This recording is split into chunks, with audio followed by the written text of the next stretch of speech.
warahmatullahi wabarakatuh. Pada kesempatan kali ini saya akan menjelaskan materi tentang teks negosiasi. Cakupan materi pada bab kali ini meliputi pengertian, struktur teks, dan kaidah kebahasaan teks negosiasi. Pada bagian ini merupakan bagian beranda atau menu yang terdapat menu yang pertama ada tujuan pembelajaran, yang kedua adalah apersepsi, yang ketiga adalah materi, yang keempat adalah komik terakhir adalah kuis yang Anda inginkan. Baik, tujuan pembelajaran pada materi ini yaitu peserta didik mampu mengidentifikasi struktur dan kaidah kebahasaan teks negosiasi dengan benar. Pada bagian kali ini, coba kalian perhatikan gambar itu. Kira-kira ada berapa orang yang terlibat pada peristiwa tersebut ya?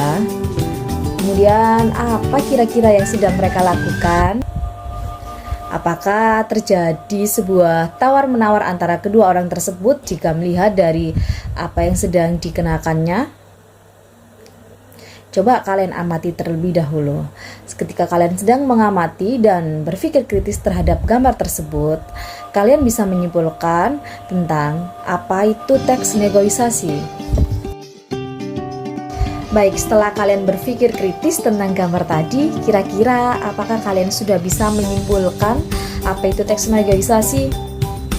Nah, teks negosiasi adalah teks yang berisi proses di mana dua orang atau lebih yang memiliki kepentingan berbeda sedang berusaha untuk mencapai kesepakatan yang saling menguntungkan. Tidak berbeda dengan teks-teks yang lainnya, teks negosiasi ini juga terikat dengan sebuah struktur. Strukturnya meliputi orientasi, pengajuan, penawaran, dan persetujuan. Yang pertama adalah orientasi. Orientasi ini merupakan bagian pertama dari teks negosiasi. Pada orientasi ini berisi sebuah pembuka cerita, salam atau sapa, bahkan perkenalan. Struktur kedua pada teks negosiasi yaitu pengajuan, di mana pada bagian ini kedua belah pihak saling mengungkapkan permasalahannya. Permasalahan yang dimaksud di sini adalah keinginan yang ingin dicapai dari kedua belah pihak tersebut. Struktur yang ketiga yaitu penawaran.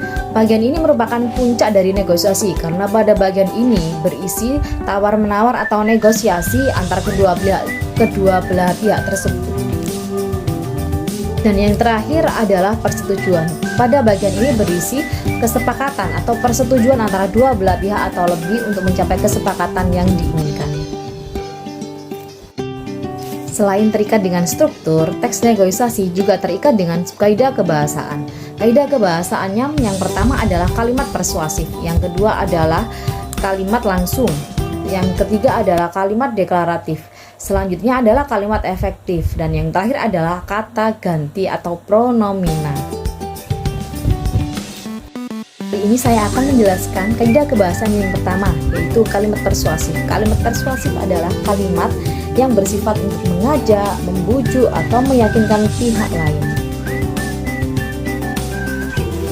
Kaidah kebahasaan yang kedua adalah kalimat langsung. Kalimat langsung adalah kalimat yang diucapkan langsung oleh penutur. Kaidah kebahasaan yang ketiga adalah kalimat deklaratif. Kalimat deklaratif merupakan kalimat yang berisi pernyataan. Dalam teks negosiasi, kalimat deklaratif ini berfungsi untuk memberikan informasi kepada pasangan tutur. Kaidah kebahasaan yang terakhir adalah kata ganti. Kata ganti adalah suatu jenis kata yang menggantikan nomina ataupun frasa nomina.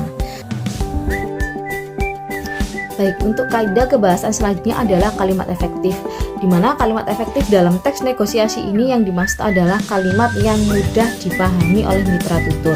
Seperti yang sudah kalian ketahui, kalau kalimat efektif adalah kalimat yang hemat kata, tidak menimbulkan makna baru atau tidak ambigu. Baik, setelah kalian memasuki link yang berisi tentang komik negosiasi tadi, mari kita analisis bersama-sama tentang struktur dan kaidah kebahasaan teks tersebut. Pada bagian pertama terdapat salam dan sapa. Berarti pada bagian apakah komik tersebut? Ya, betul sekali. Pada bagian pertama itu yang terdapat salam dan sapa adalah bagian orientasi. Pada bagian kedua dan ketiga komik tersebut terdapat kalimat yang menyatakan sebuah penawaran. Kira-kira bagian kedua dan ketiga sudah memasuki struktur bagian apa ya?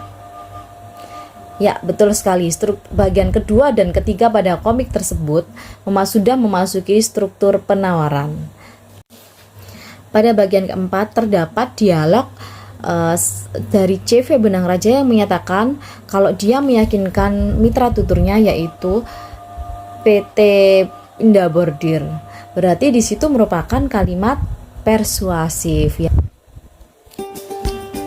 Pada bagian terakhir terdapat dialog antara pegawai PT Indah Bordir dan CV Benang Raja, di mana pegawai dari PT Indah Bordir menyampaikan bahwa bosnya telah menyetujui penawaran yang disampaikannya tadi. Kira-kira pada bagian ke-6 tersebut merupakan bagian apa ya? Ya, betul sekali. Pada bagian terakhir atau bagian ke-6 pada komik tersebut merupakan bagian persetujuan, karena di situ pegawai dari PT Indah Bordir telah menyampaikan bahwa bosnya menyetujui penawaran yang disampaikan oleh CV Benang Raja. Baik, untuk mengukur pemahaman kalian terhadap uraian materi dan penjelasan yang sudah saya sampaikan, silakan klik link di atas untuk mengerjakan kuis. Terima kasih. Assalamualaikum warahmatullahi wabarakatuh.